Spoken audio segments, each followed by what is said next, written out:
تو اللہ تعالیٰ نے اس بات کا رد کر دیا اور فرما دیا کہ تمہیں کیسے معلوم. حضرت ابراہیم علیہ السلام تو حضرت موسیٰ علیہ السلام پیچھے بھی ہم پڑھ رہے ہیں. حضرت موسیٰ علیہ السلام کی پیدائش سے بھی پہلے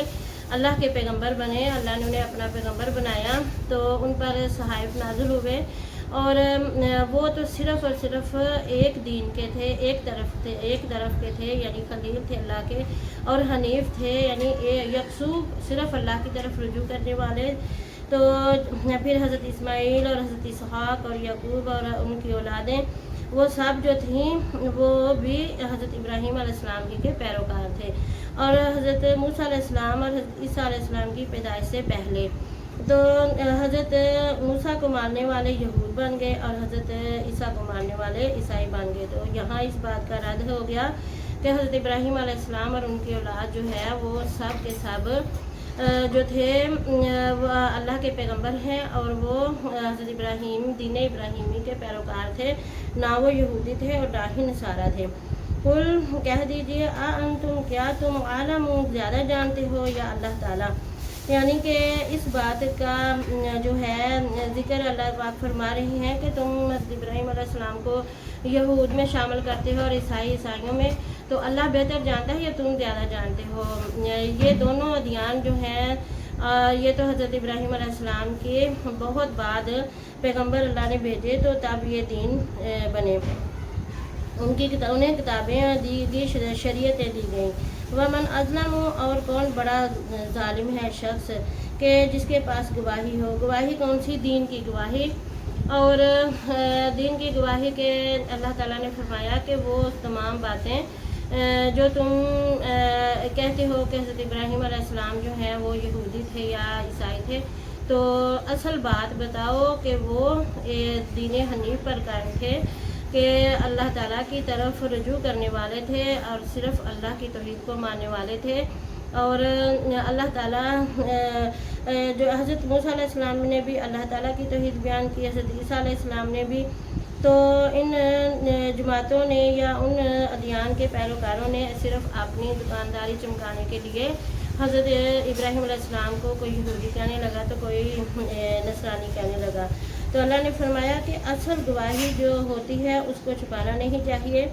اور اسی طرح آج بھی دنیا میں جب کوئی کام ہو جائے تو جب کوئی کسی کے لیے گواہ بنے یا کسی کو اس معاملے کا پتہ ہو تو وہ حق بات کہے, نہ کہ گواہی جو ہے اس کو چھپائے. کیونکہ اللہ تعالیٰ فرماتا ہے کہ اللہ بے خبر نہیں ہے جو تم کرتے ہو. اور اسی طرح اگر گواہی بھی چھپائی جائے تو کیا معلوم, دین کی گواہی بھی اگر چھپائی جائے تو دین جو ہے وہ اس میں خرابیاں پیدا ہو جاتی ہیں. دین کے ایسے مسائل ہیں کہ بعض لوگ صرف اپنے کاروبار چمکانے کے لیے اصل مسائل لوگوں کو بتاتے ہی نہیں ہیں, اس لیے کہ کہیں ان کی دکانداری بند نہ ہو جائے. ان کی جو ہے لوگ جو انہیں اتنا مانتے ہیں, ان کی باتیں سنتے ہیں, ان کی خدمت کرتے ہیں, اگر اصل بات سامنے آ گئی تو پھر لوگ جو ہیں وہ ان کو نہیں مانیں گے, ان کو پوچھیں گے نہیں. یہ تو ہو گئی دین کی گواہی. اور اسی طرح دنیاوی گواہی میں بھی جب انسان کسی معاملے کو جانتا ہوتا ہے لیکن وہ صرف اس وجہ سے ڈر جاتا ہے کہ جس کے خلاف گواہی دی جائے وہ بڑا رعب دار انسان ہو اور اس سے جان کو خطرہ ہو اور وہ نقصان پہنچا دے. تو آج عدالتوں میں بھی ایسا ہی ہوتا ہے کہ اصل حقائق جو ہوتے ہیں وہ گواہوں کو ڈرا دھمکا کے ان باتوں سے ہی منع کر دیا جاتا ہے یا ان کو ڈرا کے واپس کر دیا جاتا ہے کہ تم اس بات سے ہی نکل جاؤ. تو اللہ فرماتا ہے کہ اللہ بے خبر نہیں ہے, جو تم کرتے ہو وہ سب جانتا ہے. تل کا یہ امتن, ایک امت تھی, قد تحقیق خلط گزر چکی, لہا اس کے لیے, ماں جو کسبت اس نے کمایا, ولاکم اور تمہارے لیے, ماں کسبتم جو تم نے کمایا, ولا تسألون اور تم سے نہ پوچھا جائے گا, اما اس سے جو کانو وہ کرتے تھے, یا مرون جو وہ تھے کرتے. اس آیت میں بھی پھر دہرایا گیا ہے, پیچھے فرمایا گیا کہ بھئی ہمارے مال ہمارے ساتھ, تمہارے مال تمہارے ساتھ, اور اس آیت میں فرمایا گیا ہے کہ تل کا امت، یہ ایک امت تھی، قد تحقیق جو گزر چکی۔ کون سی امت ہے؟ جو کہ اسلام سے پہلے جتنی بھی امتیں تھیں، جتنے بھی پیغمبر آئے وہ سب جو ہیں وہ گزر گئے، ان کا معاملہ اور ان کے رب کا معاملہ ان کے ساتھ ہے۔ اس کے لیے جو اس نے کمایا، یعنی وہ جماعت، وہ امتیں جنہوں نے اللہ کی پیروی کی اور جنہوں نے نا پیروی کی، ان کا معاملہ بھی رب کے ساتھ ہے، اور تمہارے لیے جو تم نے کمایا۔ یعنی کہ اللہ تعالیٰ فرما رہا ہے کہ اس طرح سے یہ بات کہہ دینی، اور یہ پروردگار فرما رہے ہیں، اللہ تعالیٰ فرما رہا ہے کہ آپ ان سے کہہ دو، پیچھے آیت میں آیا کہ آپ ان سے کہہ دو کہ ہمارے مال ہمارے ساتھ، تمہارے مال تمہارے ساتھ، اور اسی طرح وہ جو امتیں پہلے گزر چکی ہیں جو انہوں نے کمایا وہ ان کے لیے، اور جو تم کماؤ گے وہ تمہارے لیے۔ وَلَا تُسْأَلُونَ، اور تم سے نہ پوچھا جائے گا اس چیز کے بارے میں کہ وہ کیا کرتے تھے۔ یعنی جو پہلی امتیں گزر گئیں وہ امت محمدیہ ان کے جواب دینے والی نہیں ہے، کیونکہ اللہ تعالیٰ نے فرمایا ہر امت یا ہر جو انسان ہے وہ اپنے عمل کا حساب کتاب خود دے گا، کسی دوسرے کا بوجھ کسی دوسرے پر نہیں ڈالا جائے گا، کیونکہ اس بات سے ظاہر ہوتا ہے کہ جب اللہ تعالیٰ خود فرما رہا ہے کہ جو تم نے کمایا وہ تمہارے لیے، اور جو انہوں نے کمایا وہ ان کے لیے، اور کسی کو کسی کے بارے میں نہیں پوچھا جائے گا کہ تم نے اس طرح کیوں کیا۔ تمہارا عمل جو ہے اس دوسرے انسان پر اس کا بوجھ، یا اگر ظلم کیا ہے، گناہ کیا ہے تو وہ دوسرے انسان پر نہیں ڈالا جائے گا، اور اگر کوئی نیکی کی ہے تو وہ نیکی اس انسان کی ہی رہے گی جس نے وہ نیکی کی۔ لیکن ہاں، جب انسان دوسروں کی عیب جوئیاں کرتا ہے، یہاں مجھے یہ حدیث یاد آ گئی کہ ایک انسان کے پاس اتنی نیکیاں ہوں گی قیامت والے دن، لیکن جب اس سے پوچھا جائے گا تو وہ دوزخ میں ڈال دیا جائے گا، تو وہ کہے گا کہ یا باری اللہ میری تو اتنی نیکیاں، تو وہاں پھر اللہ تعالیٰ فرمائے گا کہ دیکھ تو نے کسی کی بغیر وجہ چغلی کی، کسی کی غیبت کی، کسی کو تکلیف دی، کسی کا حق مارا، اور کسی پر ظلم کیا، تو آج وہ تمام لوگ جو ہیں ان میں تمہاری نیکیاں بانٹ دی گئی ہیں۔ تو ہمیں یہ سوچنا چاہیے کہ اس طرح بلا وجہ کسی کو نہ تو کسی کی چغلی کریں، نہ غیبت کریں، نہ ہی کسی کو تکلیف دیں، اور نہ ہی کسی پر ظلم کریں۔ اس طرح سے انسان کی وہ ساری نیکیاں ضائع ہو جائیں گی۔ لیکن اصل بات یہ ہے کہ اللہ تعالیٰ فرما رہے ہیں کہ جو کچھ بھی انسان کرتا ہے وہ اسی سے اس کا معاملہ ہے، اور اسی سے حساب لیا جائے گا، دوسرے پر نہیں ڈالا جائے گا۔ جیسے کہ آج انسان جو ہے گناہ کوئی کرتا ہے اور اس کا جو خمیازہ ہے کوئی اور بھگتتا ہے، یعنی کہ اگر کسی کے اولاد نے گناہ کیا تو جو ہے سزا کے طور پر اس کے ماں باپ کو پکڑ لیا جاتا ہے، اس کے رشتہ داروں کو، بہن بھائیوں کو جیل میں ڈال دیا جاتا ہے کہ اس کو ہم پکڑیں گے، اسے تکلیف ہوگی تو وہ جب پتہ چلے گا تو اپنے ماں باپ کے لیے، اپنے رشتہ داروں کے لیے جو ہے اسے پریشانی ہوگی، تو پھر مجرم کو پکڑا جائے گا۔ تو اس طرح سے سب لوگوں کو تکلیف میں ڈال دینا ایک مجرم کی خاطر یہ بھی درست نہیں ہے۔ اس آیت کے مطابق ہر انسان سے اسی کا حساب لیا جائے گا قیامت والے دن۔ تو کیا ہی اچھا ہو اگر اس دنیا میں بھی اس طرح کا نظام بن جائے کہ جس نے جرم کیا ہو، جس نے کسی کو تکلیف پہنچائی ہو، اسی سے ہی اس کا حساب لیا جائے، تو یہ دنیا ہی جنت بن جائے۔ لیکن یہاں الٹی گنگا بہتی ہے کہ جو انسان ظالم ہے، جو ظلم کرتا ہے، جو مجرم ہے، گناہ گار ہے، اس کو چھوڑ دیا جاتا ہے، اور اگر وہ نہیں پکڑا جاتا، وہ اپنا اثر و رسوخ پیدا کر کے چھوٹ جاتا ہے، تو دوسرے لوگوں کو تکلیف میں ڈال دیا جاتا ہے۔ تو آج ہمارا ماشاءاللہ اللہ کے فضل و کرم سے ہمارا پہلا الف لام میم پارہ جو ہے وہ مکمل ہو گیا۔ اللہ کے فضل و کرم سے، اللہ کی رحمت سے انشاءاللہ کل ہم اس کا جو ہے وہ ادا کریں گے کہ ہم نے پہلے سپارے میں کیا کیا پڑھا، کون کون سے پوائنٹ جو ہیں ہمیں یاد ہونے چاہیے، یاد رکھنے چاہیے ہمارے بچوں کو، اور ہمارے بڑوں کو بھی، اور انشاءاللہ پھر ہم دوسرا پارہ شروع کریں گے، ملیں گے پھر انشاءاللہ اللہ کے فضل و کرم سے۔ والسلام علیکم ورحمۃ